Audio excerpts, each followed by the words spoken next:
Hi guys, welcome back to my channel. నేను మీ లక్ష్మిని. అందరు ఎలా ఉన్నారు? నేనైతే చాలా హ్యాపీగా ఉన్నాను. టుడే టాపిక్ వచ్చేసి చూసేయండి. ఇది వచ్చేసి చల్ల ముద్ద పెట్టడం అనమాట. సో ఇది ఒక సాంప్రదాయం.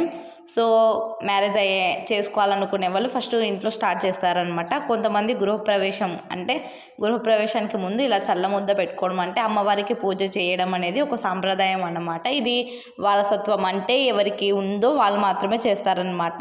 సో ఇలా కూడా పూజ చేసుకుంటారు. ఇది ఇలా చేయడాన్ని మీ ఊర్లో ఏమంటారో ఒకసారి చూసి చెప్పేయండి, ఓకేనా? ఫస్ట్ ఆఫ్ ఆల్ లైక్ చేయండి, సబ్స్క్రైబ్ చేయండి, ఓకేనా?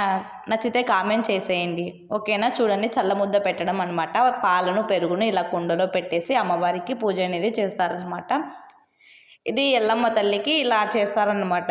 ఇది ఇంటి ఆచారం, ఎవరికి ఉన్నది వాళ్ళు మాత్రమే చేస్తారు, లేని వాళ్ళు చేయకూడదనమాట. సో ఆచారాలు మనం పాటించాలి కదా. సో ఆచారం ఉన్నవాళ్ళు కన్ఫామ్గా ఇలా చేస్తారనమాట. ఇలా మొత్తం చేసేసి అమ్మవారికి పూజ మాత్రం చేస్తారు మార్నింగ్ టైంలో అనమాట. ఒకసారి చూసేయండి ఎలా ఉందో, మీకు నచ్చిందని అనుకుంటున్నాను. చూడండి, జూమ్ చేసి మరీ చూపిస్తున్నా. ఇలా అమ్మవారికి ఇలా చేసేసి బోనం అంటే